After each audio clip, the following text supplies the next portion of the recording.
یہ غیر نہیں ہے، غیر مسلم ہے، یعنی مسلمان نہیں ہے، بس مگر انسان ہے، آدم ذات ہے، آدم علیہ السلام کی اولاد ہیں، تو ان کے ساتھ بھی اخلاق ہمدردی ہونا چاہیے۔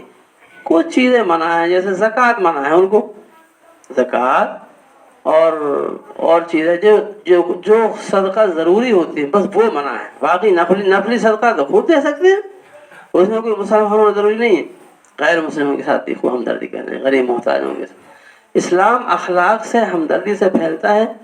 ہونا تو یہ چاہیے تھا کہ کوئی جی چاہنے لگا، ہاں یہ صاحب وہ ایسا چاہ رہا ہے، وہ ادھر آنا چاہ رہا ہے، ہم کہتے صاحب ہاں ٹھیک ہے، آپ کا جی چاہ رہا ہے تو آپ کو کوئی نہیں روک سکتا۔ اسلام میں آنے کا دروازہ کھلا ہوا ہے، قانونی کارروائی کی اور قانون اجازت دے رہا ہے، مگر الٹے جا رہے ہیں، ادھر سے ادھر جا رہے ہیں۔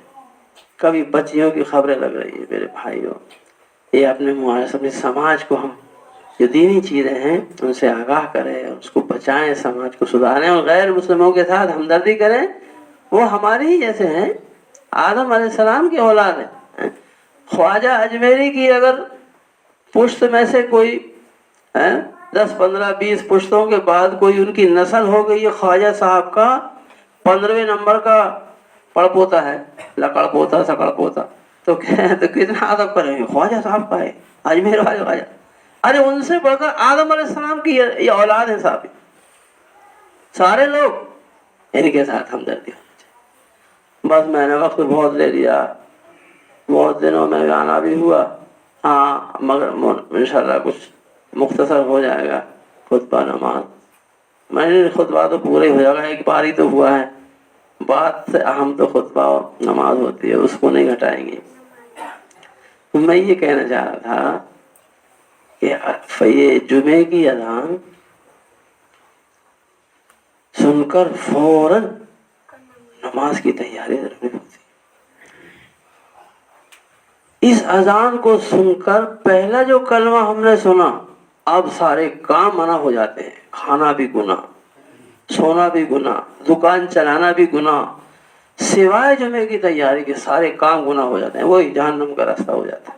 اس لیے سب کام چھوڑ دینا چاہیے، اور اس میں زیادہ وقفہ نہ ہو۔ 1 بجے اذان ہے تو 1 ہی بجے، 5 منٹ پہلے 10 منٹ پہلے دینے میں بہت سے گنہگار ہوتے ہیں، وہ آ نہیں پاتے، معلوم بھی نہیں ہے بیچارہ، تو گنہگار نہ ہو اپنی وجہ سے۔ جو وقت ہے اسی وقت پہ اذان دے دیں، پہلے سے نہ دیں کہ پہلے سے جائیں گے، نہیں، لیٹ اذان دیں وہ لیٹ خطبہ ہو جائے، یہ ٹھیک ہے اس سے کہ اذان پہلے سے دیں، پہلے بلائیں، آتے کہاں، یہاں تو ماشاءاللہ پہلے ہی آ گئے، لیکن جہاں تک اذان زیادہ پہلے نہ ہو، گنہگار ہوتے ہیں۔ اور اذانوں میں یہ بات نہیں، اور نمازوں کی اذانوں میں یہ بات نہیں ہے، آدمی اذان سن کے کھانا کھا جائے کھا لے، لیکن جماعت سے نماز پڑھ لے، ظہر اثر میں کوئی بات نہیں ہے، اجازت ہے، مگر اس اذان میں یہ بات ہے، سارے کام منع ہو جاتے۔ ہونا تو یہی چاہیے کہ ہم اذان مسجد میں آ کر سنیں، بعد میں اذان ہو پہلے ہم آ جائیں، کم سے کم اذان سنتے ہی فوراً، کھا رہے تھے چھوڑ دو، ایسے ہی ہونا چاہیے۔ اللہ پاک توفیق دیں، وآخر دعوانا الحمدللہ۔ سنتوں کا موقع دینا۔